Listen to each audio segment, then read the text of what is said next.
Okay. Uh, I hope everyone already joined the Google Classroom because so let me write here. So please join the Google Classroom if you haven't. I haven't checked how many now, but I think most of you already, or maybe all of you already in the Google Classroom. So we will have some uh, either assignments or maybe like a small quiz on the Google Classroom. I will put the link on the Google Classroom. So uh, another thing about Google Classroom is if our Moodle system is the server is down like yesterday, uh, I think it's better to have the Google Classroom. Okay, so I hope you have joined the Google Classroom. Uh, I will post an announcement. Okay, announcement from um, maybe from maybe the announcement will be on Sunday. Probably. Announcement will be on Sunday. This will be about. Uh, uh, I would say it's like a quiz, a small quiz. We will do some quizzes by online platform. Uh, so we will do several quizzes, maybe Q1, Q2, Q3, Q4, Q5, and uh, not sure how many. But I think for the quizzes, to help you get some better or relevant score for the quiz. I would like to have like the online quizzes and also offline quizzes. There will be a difference in the percentage. Okay. So maybe percentage for online, but I think it also depends on how many we will have the quiz. Okay. So and we will have also the offline. And for the class, I hope I hope everyone can join the physical class. We will start physical class. I will start next Monday. So Monday.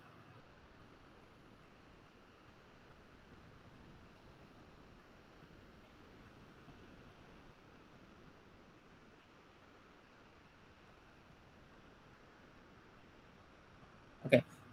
So since we start on Monday for the physical class, and also I checked that some of you prefer online class. That's okay. You will still, if you are, if you want to join just by online class, that's okay, as long as we don't have a physical exam that day. So you may still, okay, you may still join online class if you want. Okay, if you want. But I will be in the classroom in the physical class. I will open the the Google Meet. Okay. So if you prefer to join on online, that's okay. But I think some of you still prefer join in physical class. So I will have a physical class, but I will open the online class. So usually I will do this setup. So I will have my online class open, and I will share screen uh, uh, with my class. So the offline and online will have the same screen at the same time. Okay, and this is my usual setup. Even though if there is no online class, I will still doing this because I want to record in my laptop. So yeah, that's how I'm usually doing it. I will record and then I will uh, upload uh, on YouTube, and then I will share with you so you can review the content. And if you think that maybe for some cases it's too difficult to understand, you can review and then maybe mention to me which part that you need to have some discussions. Then I can actually maybe answer during the class or maybe answer via by email, and then we can have some better understanding. And also, okay, because you already joined the Google Classroom, whenever you have the, if you want to have like online class, please use the GApps account, okay? Because if you are using just the regular Gmail uh, account, it will have, like for example, some of you now joining using the Gmail, regular Gmail, right? Uh, Regular Gmail. If you are using this Google Meet, you need permission, right?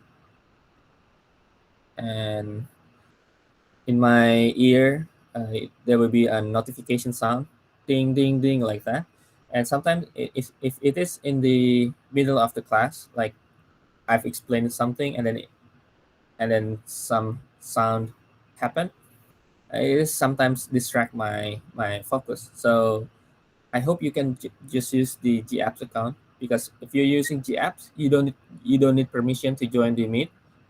So you can join directly without any permission. Okay. So that's for the online class. Okay, so okay, it's up to you if you want to join physical class. It's okay, and then if you want to join the online class, that's also fine. Okay, as long as you still come when we have physical exam. Physical exam. Okay? And I think physical exam we will start from the midterm. Yeah, I think we will start from the midterm. We'll have a physical exam. Okay. Okay. About the quiz, I will tell you later. Okay, I will tell you later. Okay.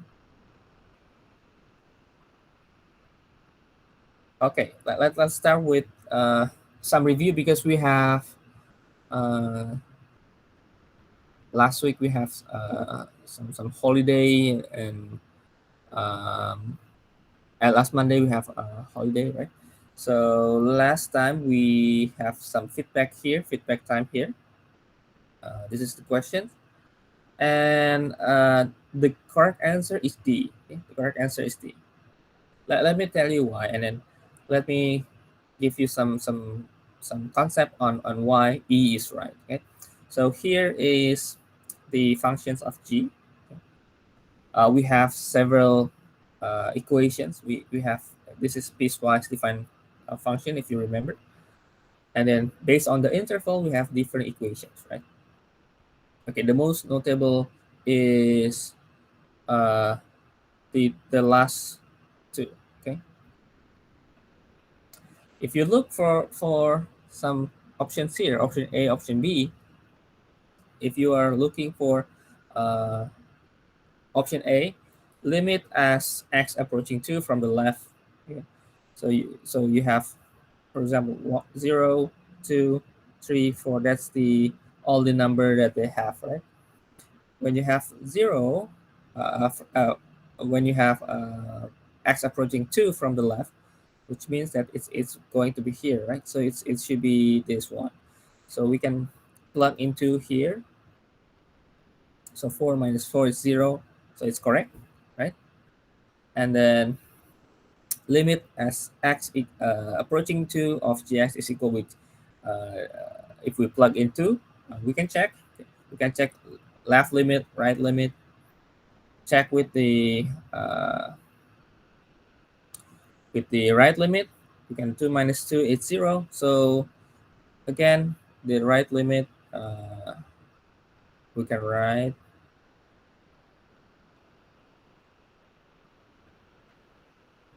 it's the same. Okay.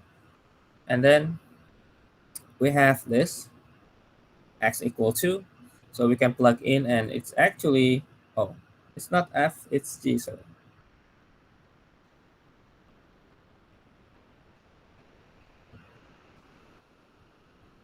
it's actually equal with the g of 2. Okay, and then check C approaching 3 from the right, so it's going to be here. So it's going to be this functions x minus 4. We plug in 3 and it will be in minus 1. Okay, it is correct. And then D, this is actually our answer, because when you are looking at x approaching 4, if you look from the right, this one, it's equal pi. And if you look from the uh, from the left, which is this function here, it's actually 0. So it's not equal. So we cannot make these conclusions. So this is false. So that's our answer actually. But how about the E? If you look at the function from the G, function G on the interval from the uh, x greater than 4, it's just pi, right? If you look at the function, we're not sure how the function will be, but I will let you know that it will be like this, and it will be this is 4, and this will be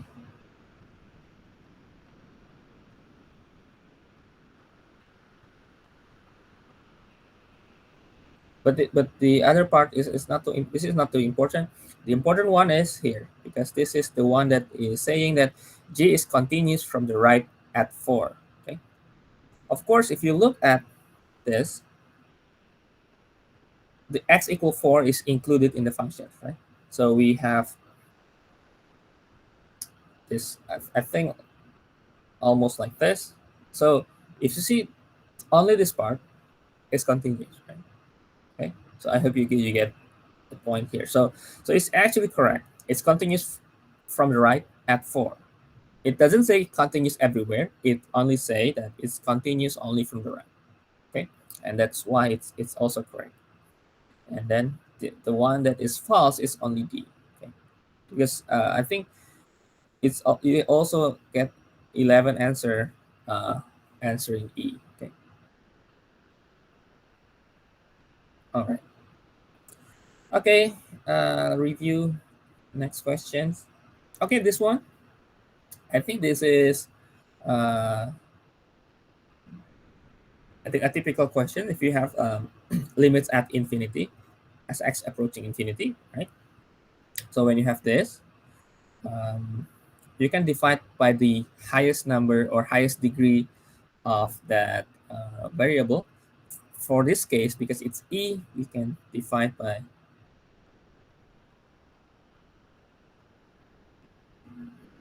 and then this will be 1, right? And this will be 6, right?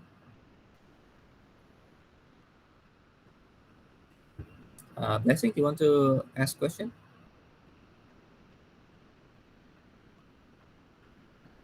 No? Okay. Okay. So from here, we know that this part will be 0. This part will be 0, because we have the,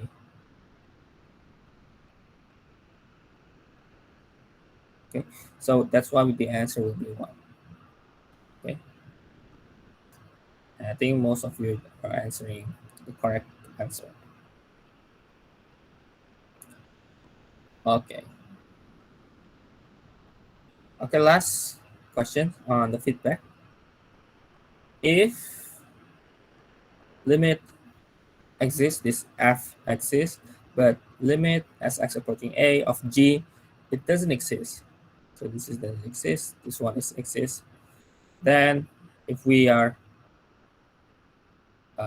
adding the f plus g with limit, it will be not exist. Is it true or false? You answer mostly true, and that is correct. Because remember, okay, whenever you have this and you know that one part of this equations, like for example this g here, it doesn't exist. if you know that one part is not exist, then the whole part is also not exist. Okay.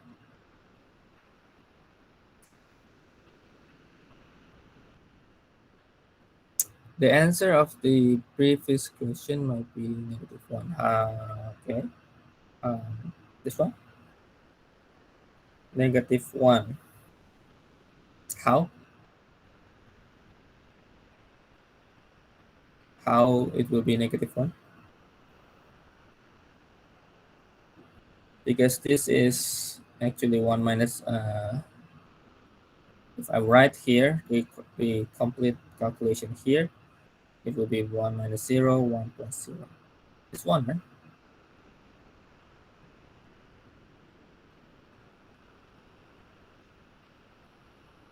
Okay. Okay. All right. Okay. All right. Back to here. So this is correct, and maybe some notes for you, or maybe some reminder. Whenever you see the answer it doesn't exist, and maybe sometimes you have the answers infinity or negative infinity. Okay, I would like you to know that this is actually the same. But since we already learned about limit as x approaching infinity of f of x, and it will be equal L, or if we have x approaching some a, and then we can have this is infinity, and also we can have another possibility that this is also infinity. Okay, because we already know about all of this, about this infinite thing here, then we need to be precise. Okay, to be precise. Okay, whenever you answer, maybe in your homework or in your essay in your exam, if you just saying that it's not exists, it's correct, but it's not fully correct. Okay, because you need to know doesn't exist is because of infinity, or because of the limit is not the same from the left and from the right. So you need to be precise. Which kind of doesn't exist is this? Okay? So in terms of limit, because you already learned about the infinity, the limit at infinity, infinite limit, then you need to answer. If you are answering like maybe when you plug in the limit, and you know that when you direct substitutions, you get 5 over 0. What you need to write first at the beginning, you need to write that this is infinity. This means the limit is getting larger or getting very, very large. You can write like that. And then and the conclusion, that's why we the limit is not exist. That's fully correct. Okay? That's fully correct. Okay? Okay. Because you have also this kind of limit, if you remember. So when you're approaching zero, one limit is going to be infinity, one limit is going to be negative infinity. Of course, if you're just using one side limit, you can say, oh, the one is positive infinity, it doesn't exist. Or if you write all the answer doesn't exist, it's correct, but it's not fully correct, because you need to explain the doesn't exist here is mostly because the limit is positive at one side and negative infinity at the other side, and that's why it doesn't exist, because the limit of left and right is not the same. Okay, so that's just a reminder that you need to be more precise what kind of limit you have, okay? Because we already learned all this stuff here about the infinity. And again, infinity is not a number, it's a concept, and when you write infinite, it means that its limit is getting larger and larger. Okay. Oh, I want to know which Sandy this is, because I think we have more than one Sandy. I'm not sure, but which one this Sandy is? Can you give me your student ID? Okay, if the student is not here, maybe let if any friends who know this, let me know who that is. Okay, which student ID? Okay,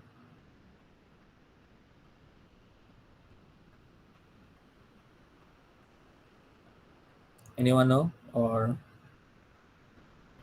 is there any Sandy? Can you write your student ID?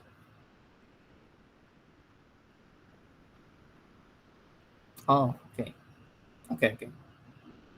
Yeah, actually, I already checked, and I thought that should be this student ID, but I'm not still not sure. Okay, blessing, you raising your hand. Do you want to ask something? You raised your hand since quite a long time ago. Hello, blessing. You hear me? Do you want to ask something? Okay, okay, let's just skip. Okay, so okay, physics class. Most if you are preferring online class because I think because of the time it's on on the morning time, right? Yeah, but I want to appreciate some students who are they prefer physical class because they want to have maybe discussion and maybe can have more detailed information. So we will have like physical and online at the same time.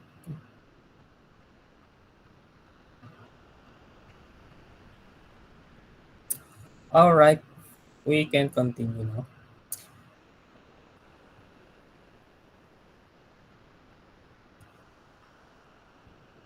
Okay, QR code. Okay, can get QR code here. Yeah. So okay, so I will give you a few minutes because there are also someone who just coming. So please scan the QR code. And remember to use the G Apps account whenever you have online class. Okay. And again, I will open online class and physical class at the same time. So on Monday you can come to the classroom or you can just use online class. That's fine for me. That's fine.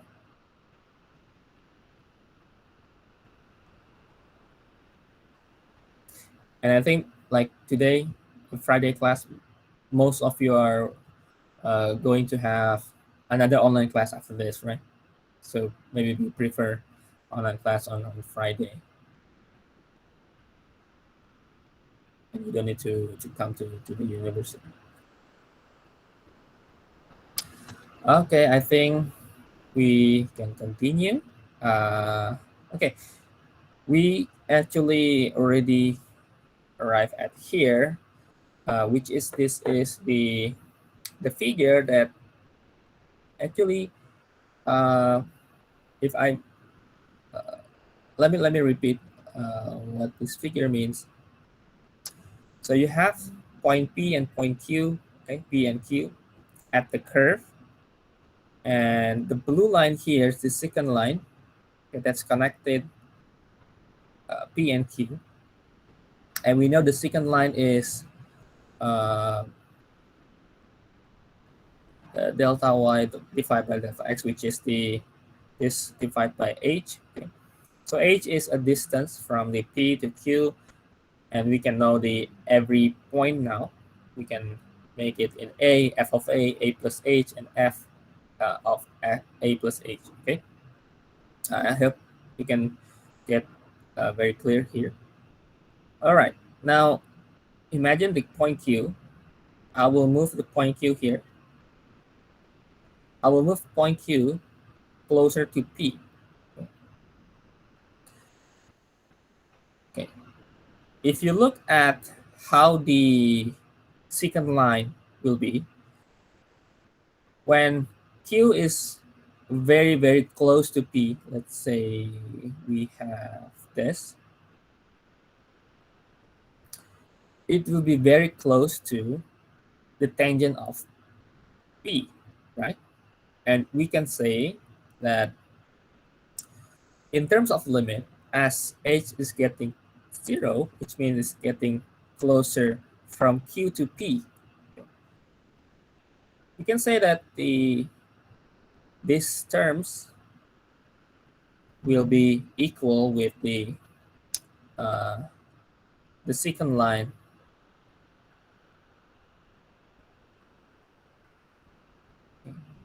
So the second line becomes the tangent line, and we know the tangent line at, or we can write this as the tangent line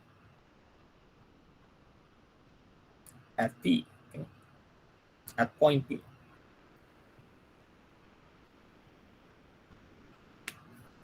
And the tangent line means this is actually the slope, okay, how steep, okay, how steep, like this. It can be very steep and near horizontal, or maybe it can vary. We can decrease the steepness going down. Okay. We will see that this is the gradient is positive, this is the gradient is negative, just to remind you. And when you have like a horizontal like this one, the gradient will be 0, because uh, if I draw the let's say before 0 happened, maybe it's going like this, okay, maybe like this, okay. This will be negative, okay? And when the um, after 0, maybe like this, maybe imagine like this is a small gap here between 0 and negative, and 0 and positive. So after 0 there will be positive, okay. That's how you are going to look like. So from here going to become uh, from really really negative, and you are plus plus plus plus plus. The negative is not as negative as the first one, right? So we can say it's increasing, increasing, increasing, and then eventually it will change, becomes very, very positive. So this is still negative, negative. But we will learn in more details in chapter 3 about the graph. But for now, you need to know how the gradient will change over the time, and how we can also observe the gradient and the derivative later. Okay.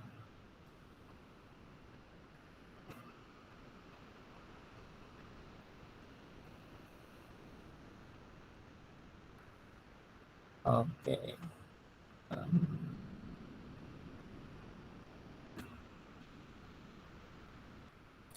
okay. Uh, Aside from this, we can also take the. Yeah, this is the same, but we can take this as in terms of velocity in physics. So this will be the distance here, or displacement, or distance. We can say that, and this will be time, and we can connect the distance divided by time with the average velocity, or we can take it further into connecting with the accelerations, right? Okay, let me write here that the average velocity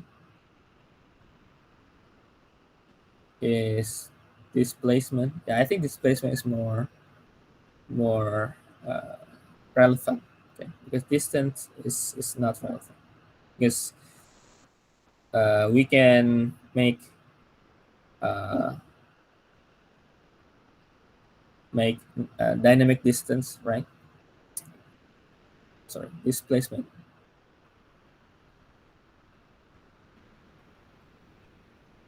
And we know that the displacement is yeah, that's very correct, Oliver.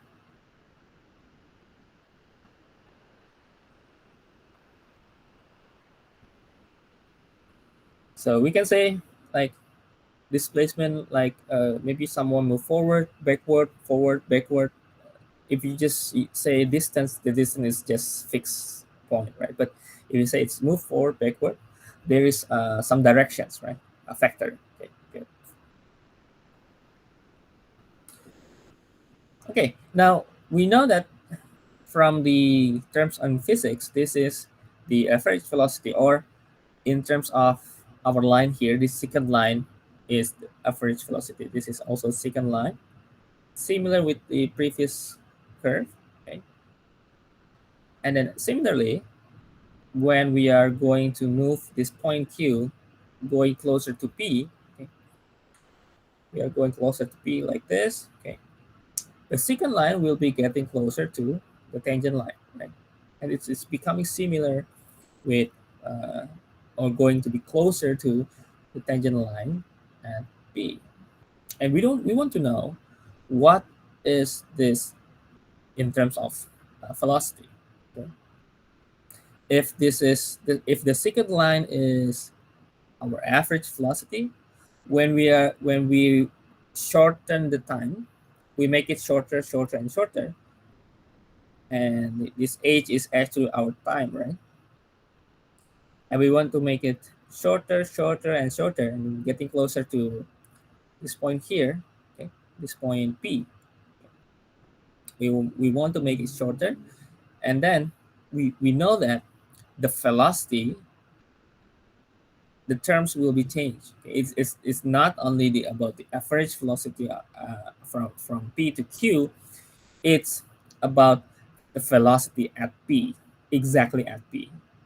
So we call that velocity, it's instantaneous velocity. Instantaneous velocity. And we know that from the limit terms, we can write on the same idea. So this is instant velocity of function of t at t equal a.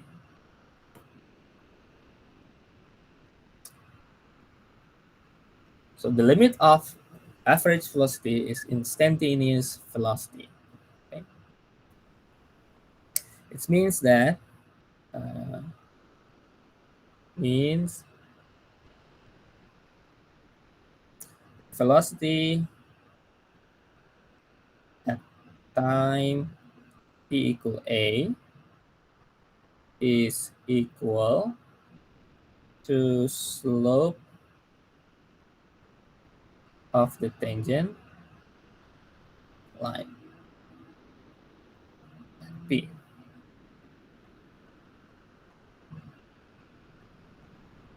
Okay. I think this is also pretty similar with a few cases that in the early discussion of limit, the ball cases, you have a ball and you have some distance. If the ball is falling and it has certain functions, and there is no mentioning about the time interval, but it's just mentioning after 5 seconds. We want to know the velocity. So we can have interval, we check interval from 5 to 5.1, 5 to 5.01, 5 to 5.001, and so on and so forth. And we want to make it closer and closer, shorter and shorter. The time is shorter. We have the idea of the instantaneous velocity.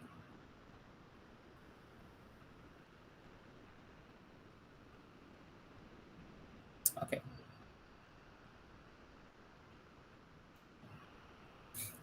All right. Okay, let me continue. I think this is, you already get the point here. Then we get the idea of what we call to be derivative.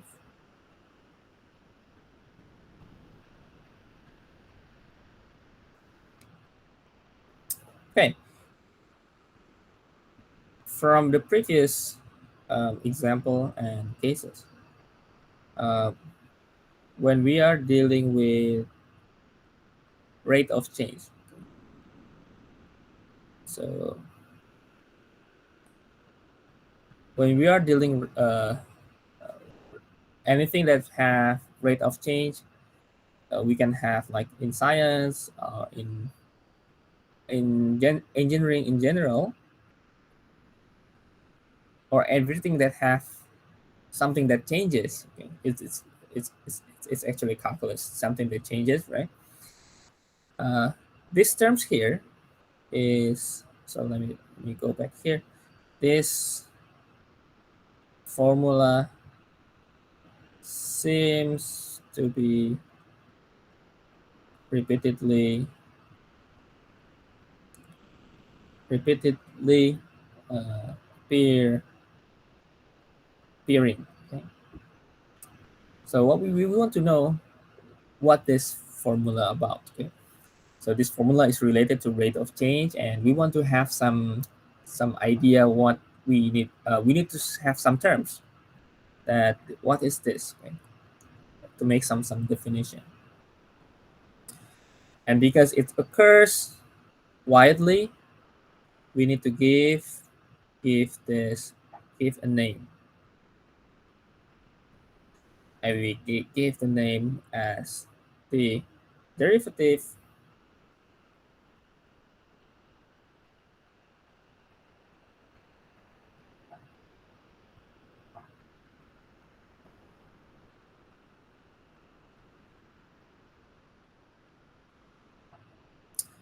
So this will be derivative of a function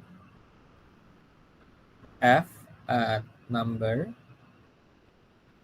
a. We call f prime a, or f accent a, or f prime a. And this limit should be provided exists. Limit provided exists.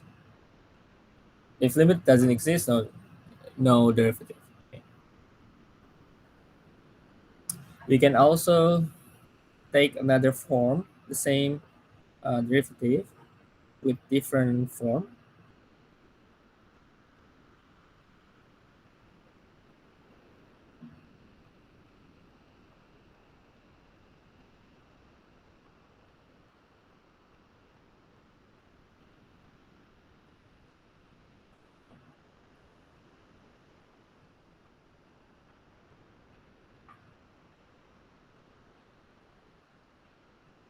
Okay, these two are most commonly used to define the derivative, and actually there's only these two. Okay.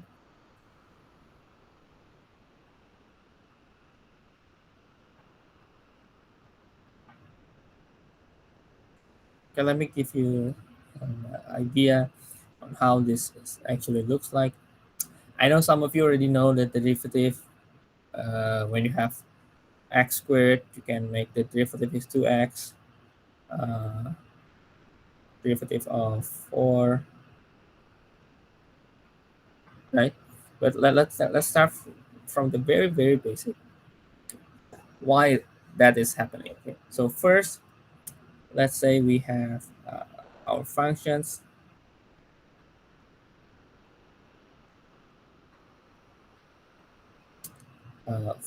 Find derivative of f at, at x equal to. Can have this definition first, okay, before we learn about the differentiation rules.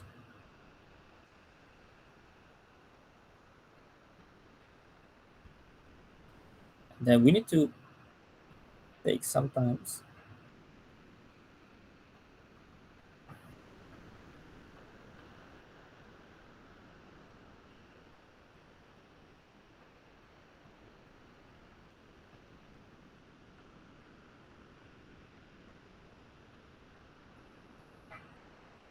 and then plug into for 13 minus, it will be minus 3,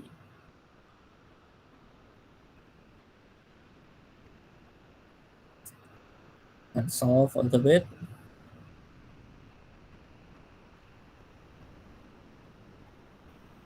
So it would be 4 plus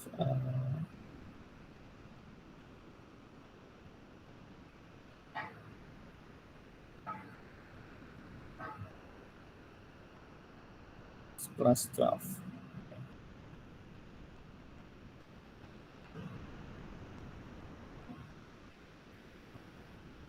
And then we can start to see that this is 4 minus 16 is minus 12. Minus 12 and 12 will be done. And we have, this is going to be minus 4h.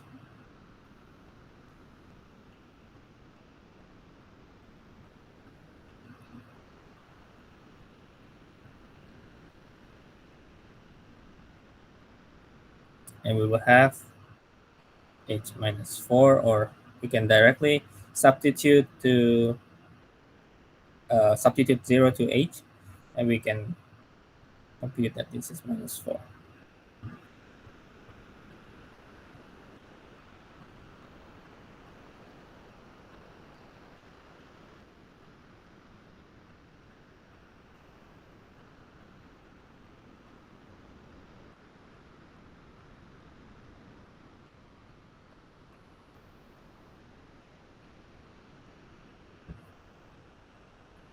Okay, remember that the tangent line, okay, in our graph before, okay, we can write some, I think, definition. The tangent line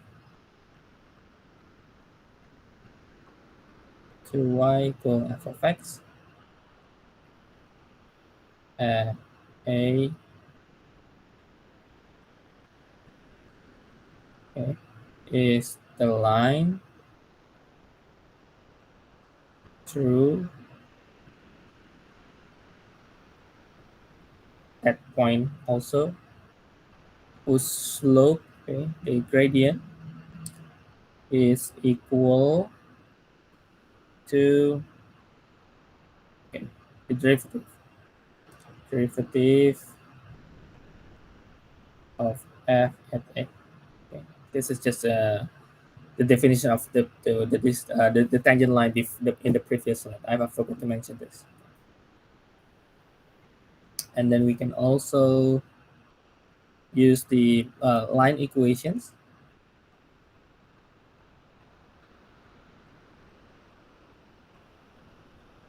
So this will be the tangent line.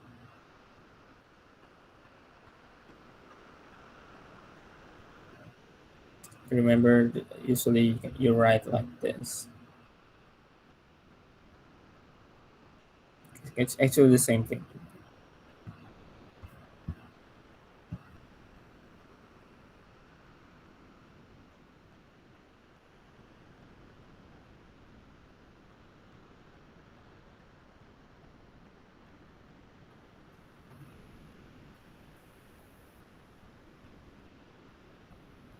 The next thing is, I think I can skip the last part here. Not important. Okay. Usually, the typical questions in the tangent line, uh, usually finding the tangent line at a certain point, and then maybe the other way around is finding the point on which you have certain tangent line and the functions, and maybe finding the also the some variables if you have functions, and you need to connect with the tangent line with the derivative. Okay. But I think later I will just give you some examples. Okay. I will give you the basic rules for derivatives, differentiation, and then we can go for some examples and practice. Okay, but before going to the basic rules, let me give you the idea for we call derivative as a function. Okay.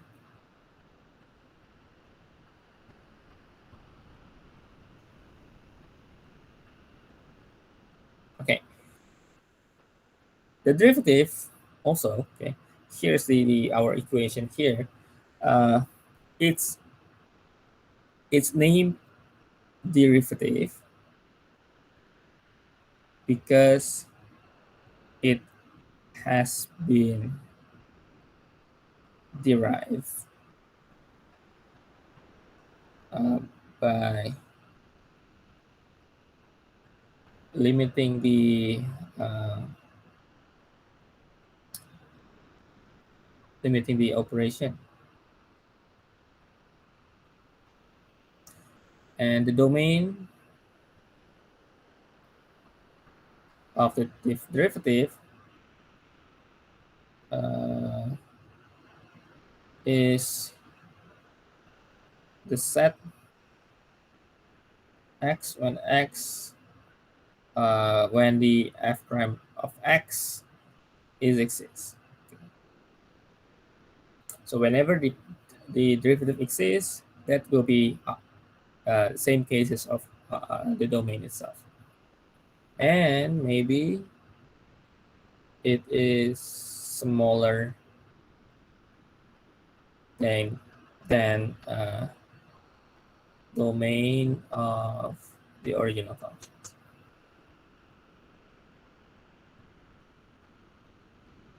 Usually it will be the same, or if it is different, it should be smaller. It cannot be larger, right?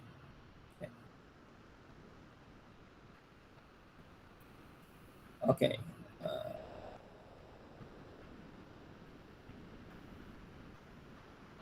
okay, let's see a random function here.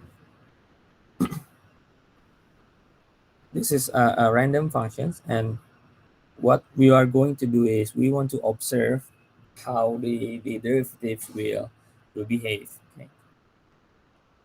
Let's start from the very left here.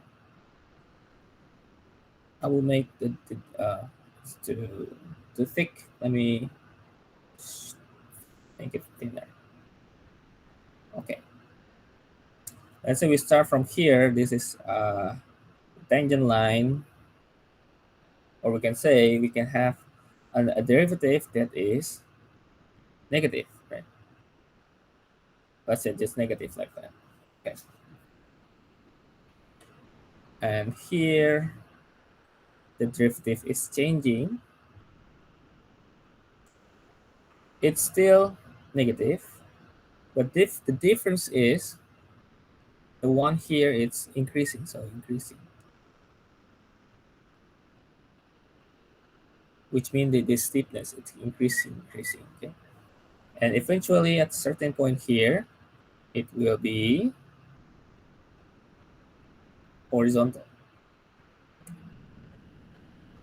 When we have this horizontal tangent, this will be equal to 0. Okay, and if you look at the next point, there will be maybe I will make it here. Actually, it can be anywhere as long as it is along with the function, but I will just make some certain points that will be feasible to you, that clear that it is the gradient is changing, increasing, decreasing. Okay, and now the gradient is positive gradient, right? It's going up. Okay, and it's going to be a constant here, still the same here, going up, and then at this point maybe it's going to be decreased. You see there is a difference in the steep. It's going to be decreased and decreased, and eventually it will be a horizontal tangent. But all are all positive gradient. Okay, but it's going to be decrease, and eventually we will have another 0 here, the horizontal tangent. Okay, and then we are going to see around here that is back to negative, negative, and we are going to be look here. It's also negative, okay, and eventually it will increasing and maybe reaching another zero here, but we are not sure because it's cut through here. Okay, but maybe this will be zero. Okay, so from the change in the gradient, so you will see that the gradient is not a constant here. See that this negative here is not the same as negative here. The gradient is the different, right? It has different value, but it is negative, right? So how we can make the derivative in a terms of graph? How we visualize? The easiest part is to look at zero, okay? The zero gradient. So if I want to make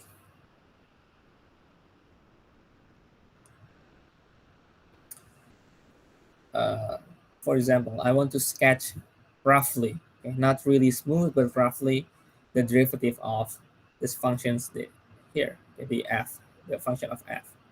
We can start from zero here. That's the easiest part.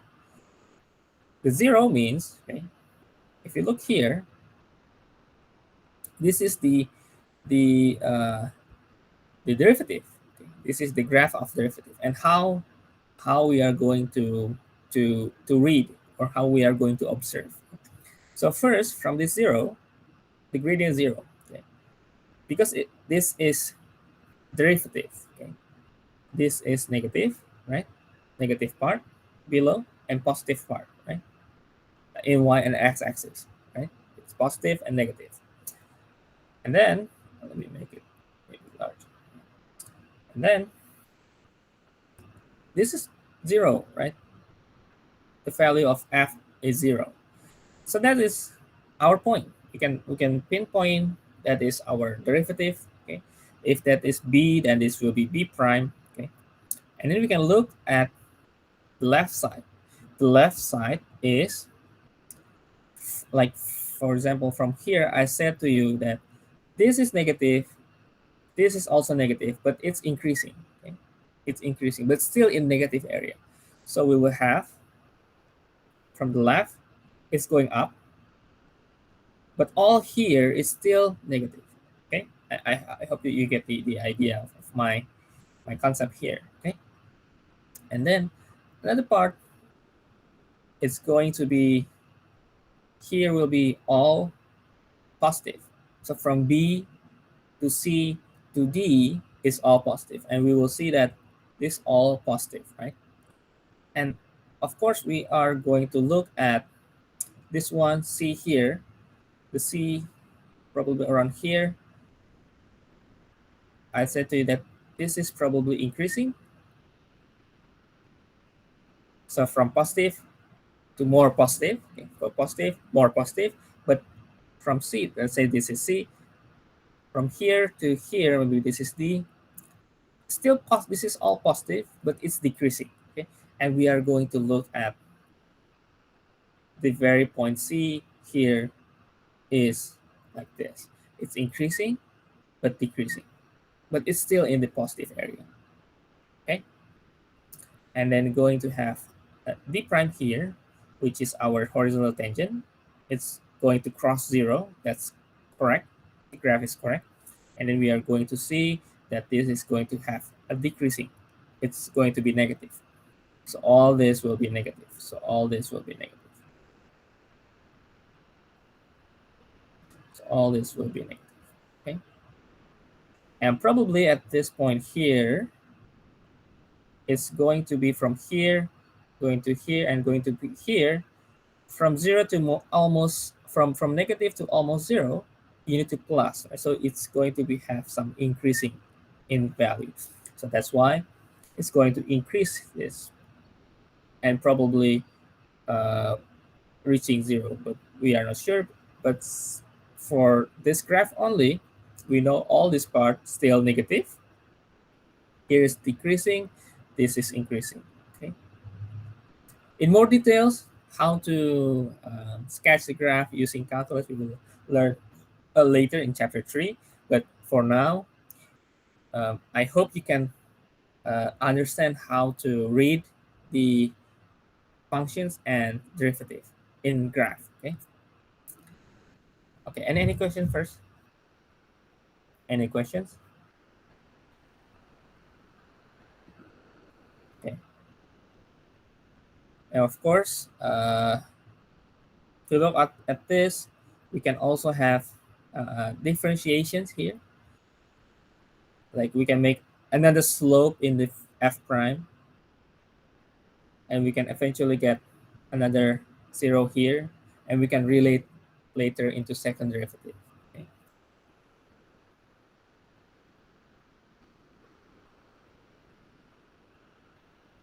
Laura, Professor, in the yes. second graph, Mm-hmm. for the positive part, so even though the function is decreasing, the slope is still positive or negative. It's still positive. It's still positive. So you see here, okay, if you look at the original functions here, from b to d, okay, it's going up, right? We know Mm, that the function is increasing. Okay? Because the function is increasing, we know that if we look at the gradient, it's going to have a positive gradient. So we can say that all this are still in the positive area, right? But how the gradient is increasing or decreasing, that's different case. Uh, how to detect the gradient is increasing or decreasing? You can see like for example, uh, here. So from zero, it's going to increase, right? It's going to have like it's getting increasing if you see that the change is getting steeper and maybe near vertical, mm, it's going to have positive, very positive, right? But then after this c, you see this is the gradient, it will be going to have horizontal, which means the gradient is getting flat, getting horizontal. And we know that in terms of the functions, it's it's still increasing, but the slope is decreasing. The slope is decreasing, but we cannot say the slope is negative because it still have the property of positive slope. So it's positive, but it's decreasing. Okay. okay, Okay. thank you. One thing that usually the students maybe mix up with the function, the original function and the derivative. Like for example, okay, uh, the picture already give you the idea. Oh, this is the function, okay? And then you, the picture already uh, named as this is the gradient. But still, sometimes, okay, because you see that. Let me erase this part first. Because you see that this is, oh, this is a function, and you make another gradient here, and you say that, oh, at this c here, the gradient is zero. Well, it's true, but this is the gradient of f prime, which is this is actually the second derivative. So we sometimes mix up the original and then the derivative, and then make the this horizontal one as t equals zero. Okay? That you need to be careful of. Uh, and remember, my suggestions is if you have this original functions like this, okay, always start with zero. Always start with the horizontal tangent. Start with this, take your point here, and then make another line here if you want to make a different graph, and then mark that as zero. So it's exactly at that zero. That will be the gradient. And then from this gradient zero, you can look for the left side and then the right side. And you know how, when you are looking at the graph, whether it is a positive gradient or a negative gradient. Okay. Okay. Uh,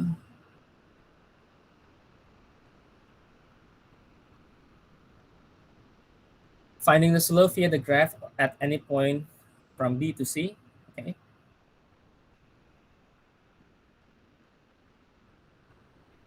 Okay, from here. Okay, we can look from here.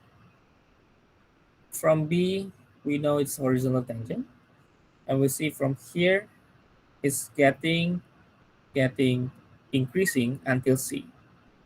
Okay, but we can just say, okay, we have a positive gradient, but it's become very very positive, okay, until C. From C to D, it's still positive, but it's become less positive. So it's less positive here, and this is more positive. And eventually, it is just the m equal one is just an example that probably this is x equal m equal one here, because we are not sure what the function is. Okay, but from the property here, the m equal one means when you have the y equal x, that's the same steep as a slope equal one, right? And then we can make it from here that uh, at this point C, because it's a constant one here. When you derive, it's 0. Okay, that's very exact C. Okay? The one that is going to change the this positive, or let's say increasing slope and decreasing slope. Both are still it's positive gradient, but it's increasing and decreasing.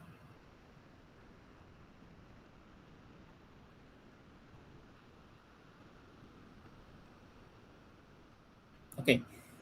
Any other questions? Blessing, you still raise your hand. Do you want to have questions? Blessing, do you hear me or not?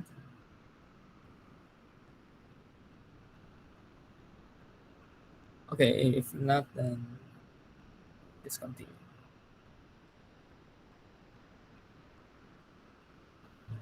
Okay, this derivative as functions. All right. Uh, there is some notations. Okay, just to notations, just for your reference, for your information.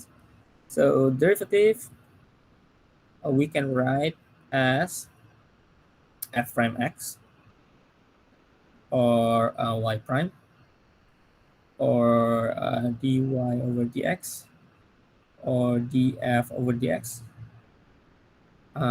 also ddx, and then f of x. This is actually correct.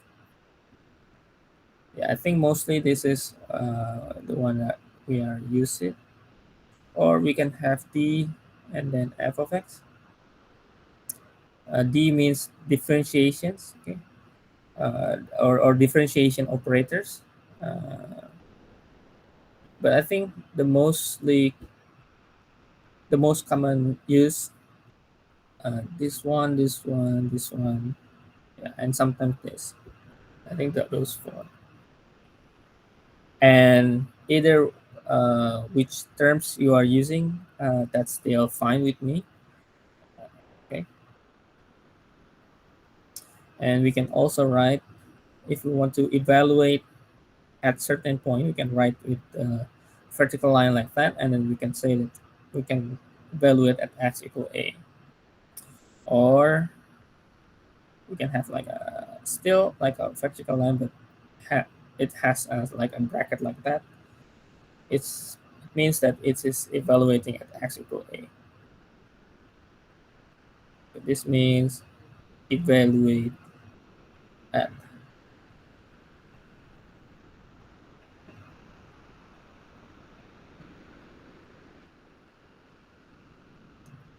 Okay, we can also take this as limit of the delta. We can also write this.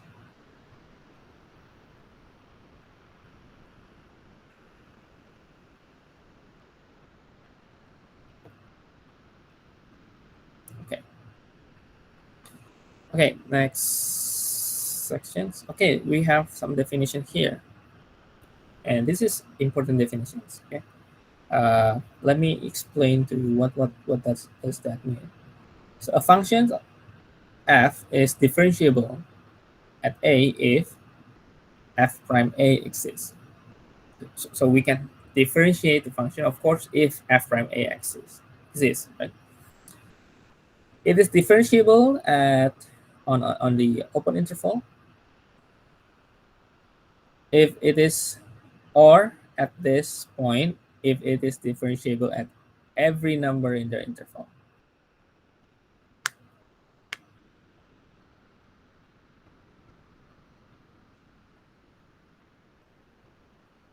Okay, so we need to make sure that first this exists and then it's differentiable.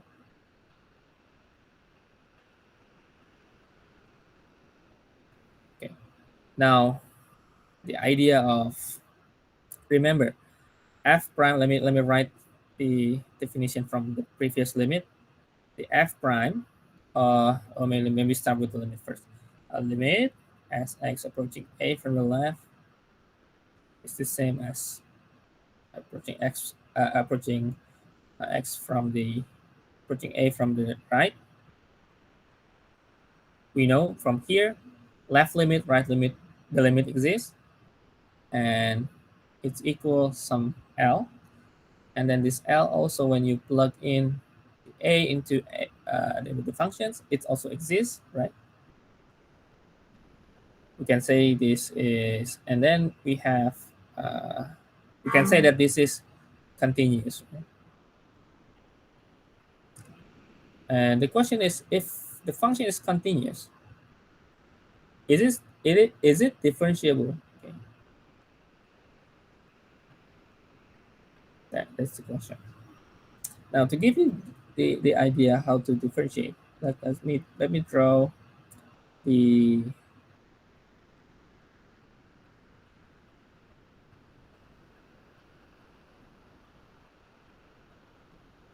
let me draw the functions of absolute x.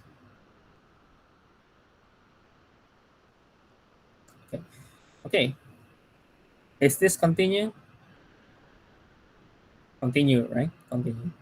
If we are approaching from the right, approaching from the left, it's going to have 0 here, right? And when we put 0 to the functions, it's also 0. So it's continuous. So it's continuous. But then,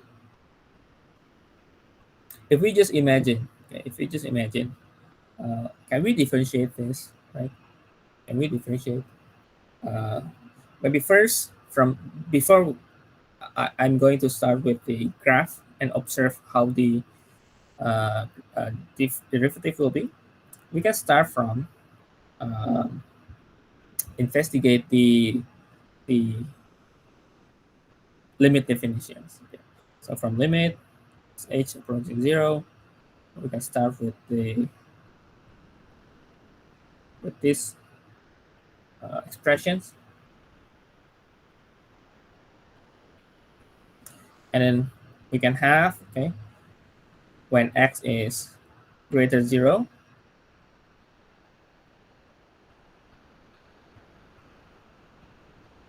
then we just have x plus h minus x, and it just limit h over h, which is 1. Okay, and we have also if x is less than 0.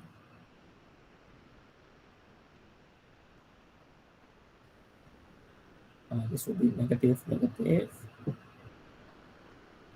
and negative, negative x. So we will have limit as h approaching 0. This is negative h over h, which is it's negative 1. Okay. Okay, so f is actually differentiable for greater 0 and less 0. How about the when we have f prime 0? We can take some times to plug in and see how it looks like.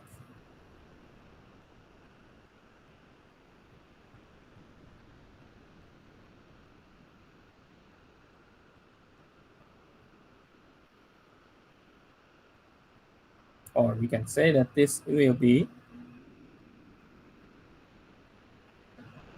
okay, the limit will be this expressions if limit exists, right? And how we prove limit exists? We back to what we are going to solve. We need to look from left and right limit. Right? So left and right limit for these cases here, we can check the h when h is approaching from the left and approaching from the right. I'll be right here. Limit as h approaching 0 from, let's start from the right first. This will be h over h, which is 1. Okay, and we have approaching from the left, for this 0, and this will be negative h, right?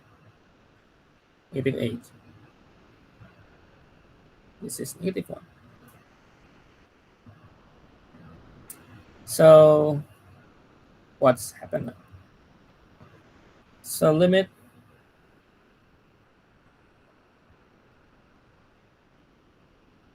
is not the same.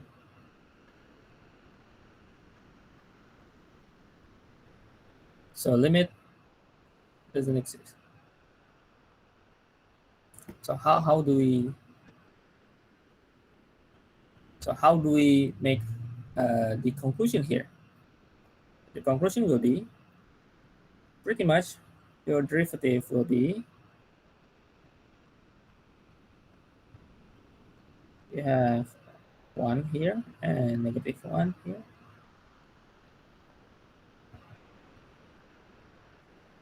And that will be your derivative.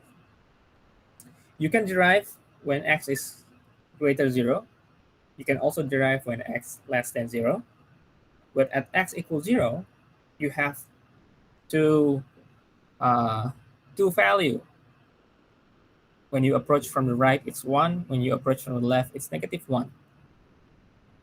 So, as a conclusion, okay, if you're still confused about the computations here, just look at the graph. Just look at the graph here.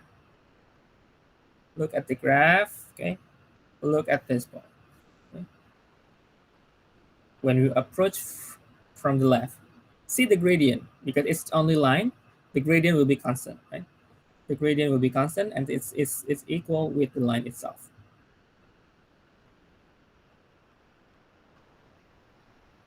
So this will be the gradient, right? And this will be also the gradient. Okay. Okay. Now from the previous slide, we already know how to take the gradient, which one is positive, which one is negative, right? From here, let's say we are not sure about the function, what the function is, but we know this will be, the gradient will be negative, right? The gradient here is positive. And the question arises, what is the value of the gradient here at the middle? At 0. Is it negative or positive? Then because we can have both at the same time, right? That's why we cannot differentiate at this corner. Okay. So even though this is continuous functions, it's not differentiable everywhere. We cannot differentiate at x equals 0. So we can say this is not differentiable. even though it's continuous. But if it is differentiable, it should be continuous. Okay, get the idea? So theorem, uh, let me move, that's going up there. So if functions is differentiable at a or any number, then the function should be continuous. If function is continuous, it's not necessary to be differentiable. Okay, get the idea, right? Okay.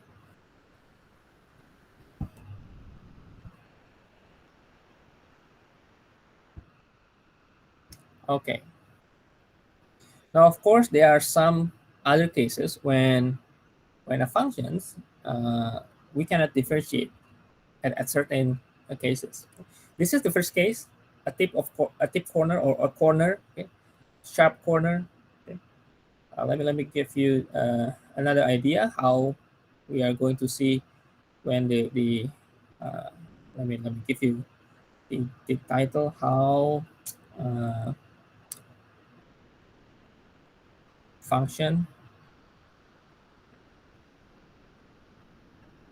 fail to be differentiable. Okay, there is at least three cases. Three cases. First is this a tip corner. We already at least differentiable. Oh, differentiable means it can be derived. Okay, it can be derived. It means it can be derived,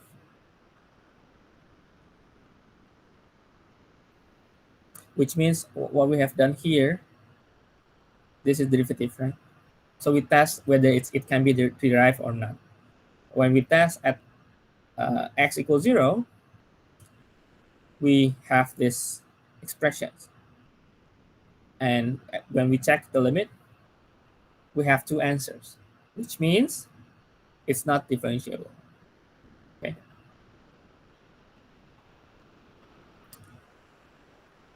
Okay. Now the first one we already uh, explained this. So we have positive and negative gradient at the same time. We are not sure what it is, so it is not differentiable. We have two different value of limit, right? And then we have discontinuity. Of course, if you are having a function that has this gap, it is not differentiable because it's not continuous. Okay. So if function is not continuous, let me write here to be clear. If functions f is discontinued, then f is not differentiable. But it's not the same. It's not the same if function is continuous, then it's differentiable. Not always. Okay, not always. Okay. Other case is we have f vertical tangent. This is uh, we are not sure how much gradient this is. It will be infinite, right? We are not sure how large this is. So there will be no derivative at this point A. Okay.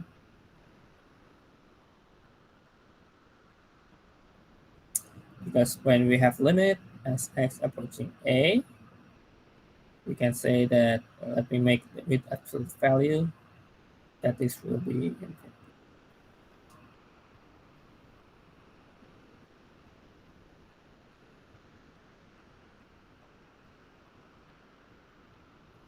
Okay, I think this is just a more clear way to differentiate between these two functions.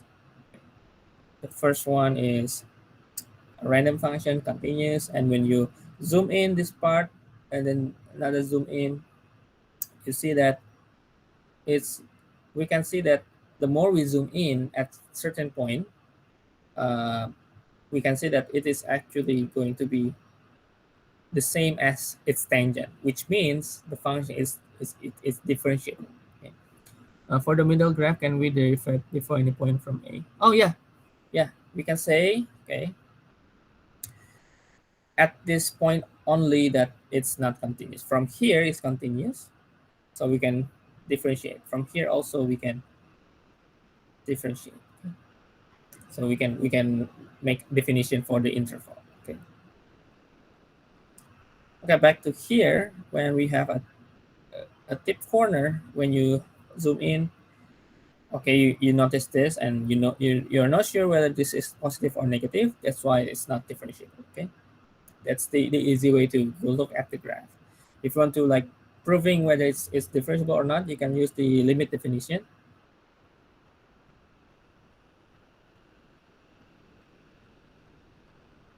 and check whether it is differentiable or not.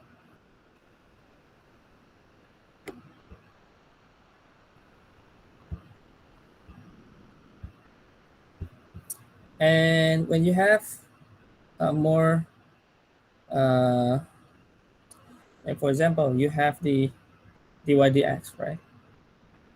And we want to take one more derivative for this dy dx. We can write the second derivative as this. This is the second derivative, but I think we will learn more later in the next chapter.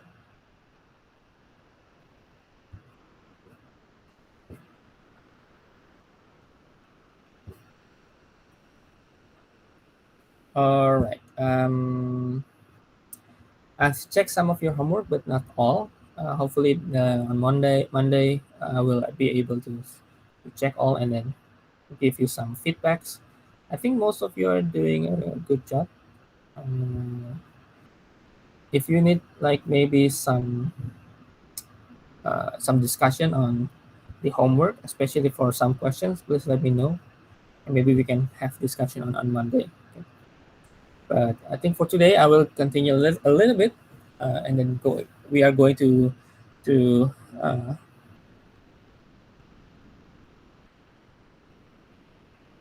in the corner of the graph, Laura. Are you asking me this? Which okay, in the corner you mean at left side here, or maybe at the at zero. The limit exists. The limit exists, but the derivative is not. Okay, if we are going to say here, if we are just taking the limit of the functions, uh,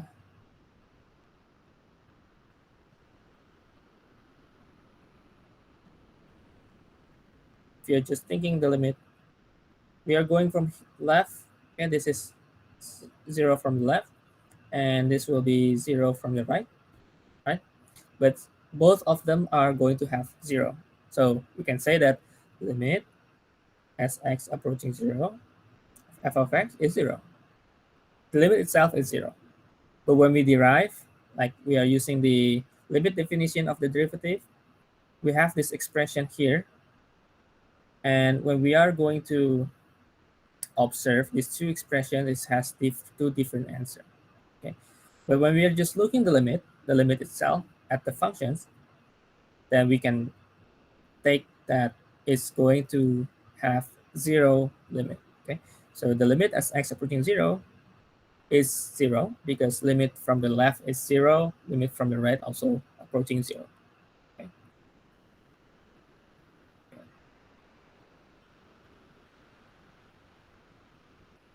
Okay. Now let's take a look the uh, some introduction. So I'll have make it some maybe 10 minutes introduction for chapter 3. So this will be chapter 3, differentiation rule. So chapter 2, it chapter 1 is just a functions about domain and inverse, some basic functions. Okay, and in chapter 2 we deal with the limit, and then limits we have some terms in limits, We have one side limit, the limits at infinity, infinite limit, and so on. And then we also have the derivative, but just the limit definition of derivative, right? And then how to look at the graph, the slope, how the slope changes, right? But now we will going to look more details on the differentiation. Okay, let's start with uh, the limit definition. Let me start with this limit definition.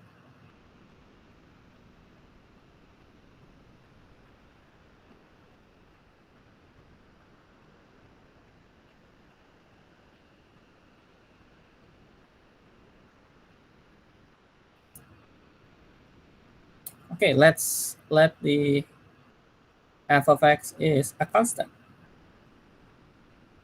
So our f prime will be, it will be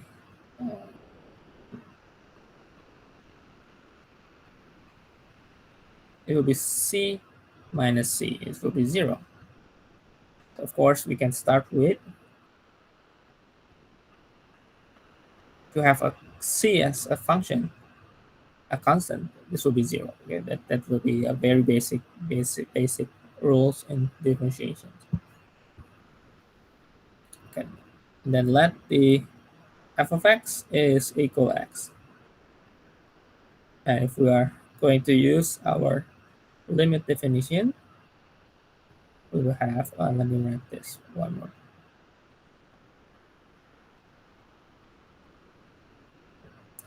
This will be equal with x plus h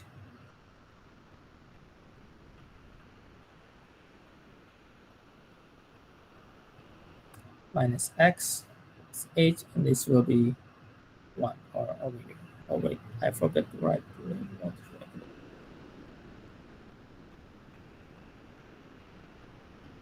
Okay. So we have x, and then we have 1. And then check other x squared.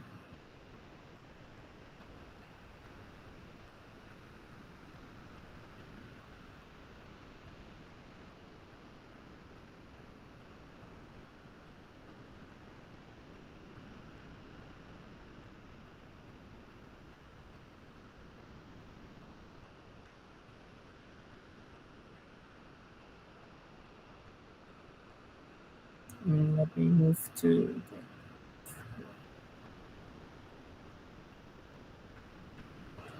let me resize this.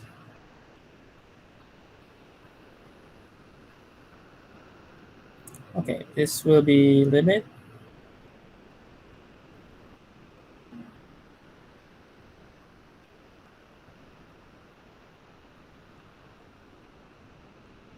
So we can have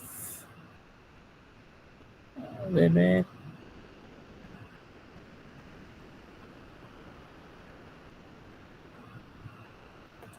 So we can have this is 2x. Okay, so this is 1, this is 2x.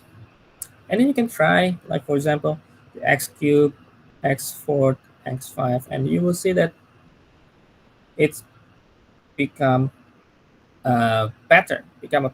This will be 3x squared, this will be 4x cubed. And I think you know so well this derivative, right? And we can have some conclusion for now. Can have some certain conclusion that we can say that this is the power rule, we say. So if n is a positive integer, then when you have d dx, then it will have this certain uh, definition. Okay.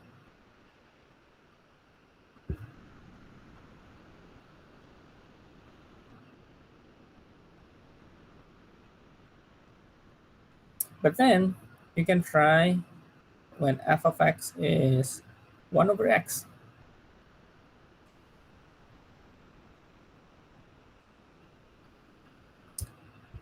And if you try to verify, you will get that we can actually make it happen.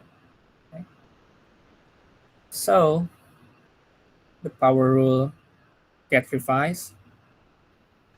So it will be uh, any number, or any real number n.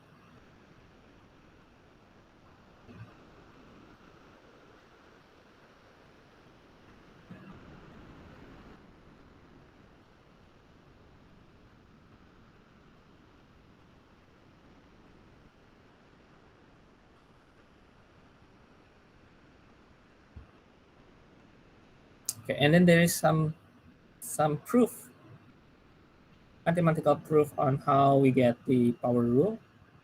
But I think I will make specific video, additional video for you later.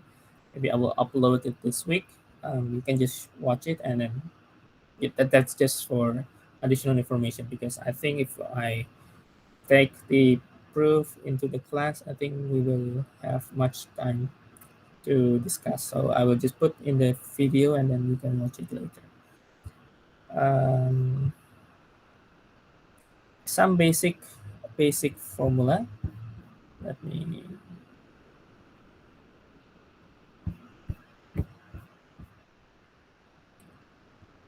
some basic formula. Maybe we can start from. Yeah, let's check here. So basic derivative rules.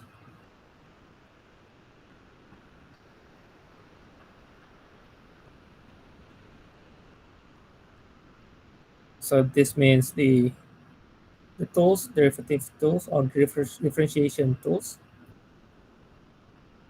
and this will be the function. And because c is a constant here, and you know that the c, uh, we can just put outside here.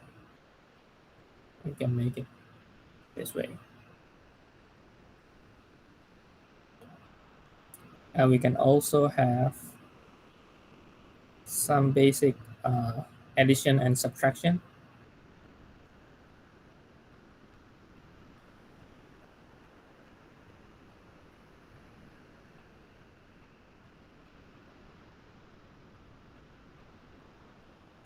This means this plus minus means it's first addition, and then the second is the subtraction. The same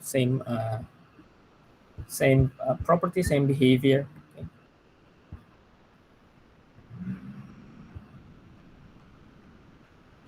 Okay, the next part is I want to go for the exponential function, but I will maybe start the exponential function next Monday. So I will be stop my lecture until here, and we will have feedback time. Okay. So I hope you can prepare some time, pen and paper, and let me share you another screen. I will directly share you uh, the other screen.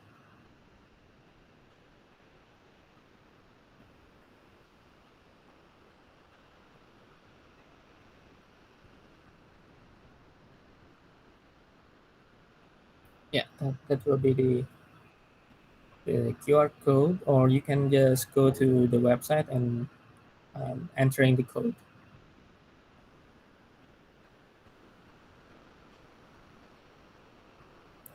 Okay. And since we are finished our chapter 2, please wait for the announcement on maybe Sunday. Uh, for the quiz, I will make some announcement and some details and information. The quiz is just you need to sometime. You can do it like at night or at anytime you want. Maybe it just took around 15 minutes to solve. So I've prepared some online questions, and each question have time limit. So if you are running out of time, it will be skipped, and then yeah. so use the time efficiently. Okay. Now let's see. 25 students already joined. Yeah, if you already see the screen, just tap in to make sure that you already check in the quiz.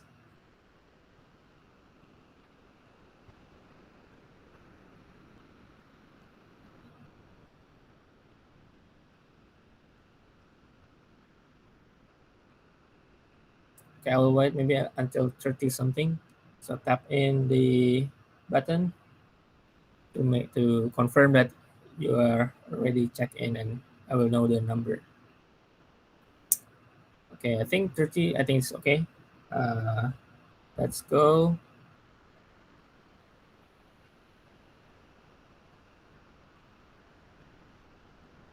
Okay, right name, ID. Okay. Okay, I think we can start now. Okay, let's start. Three, two, one.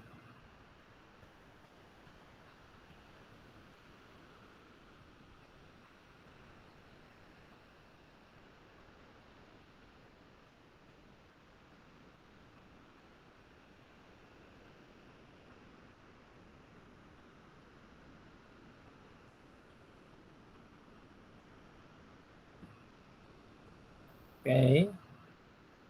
7, 6, 5, 4, 3. Okay, just random answer. Okay, time's up. Oh, good. Okay, good. Okay, good. Okay, you get ready. Or maybe we are looking for the leaderboard. Okay, good. Okay, okay prepared. Be prepared. Okay, 1, 2, 3. Okay, get ready. 3, 2, 1.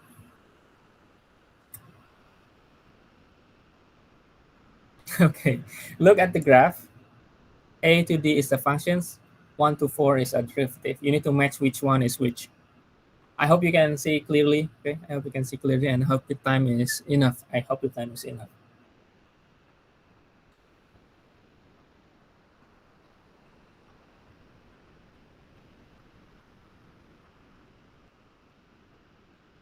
Okay, 5 people answer. 6, 7. Okay, 20. Okay, 20 seconds. 15 seconds. Okay, and now it's 10, 9.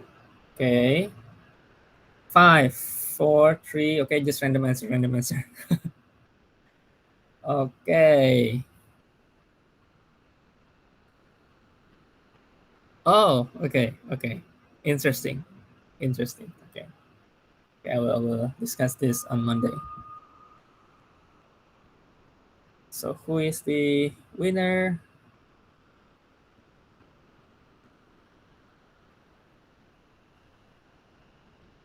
Okay, congratulations. Okay, congratulations. I will keep the tabs on who are winning and who are getting like maybe 3 or 4 winning this competition, and I will prepare the gift, and maybe in the classroom when we have time, I will give some gift. Okay, maybe on the midterm or maybe later at the end of the semester. Okay, so yeah, we will have physical class on Monday. Okay, if you feel dizzy looking at your laptop screen for a long time, okay, we will have a physical class on Monday.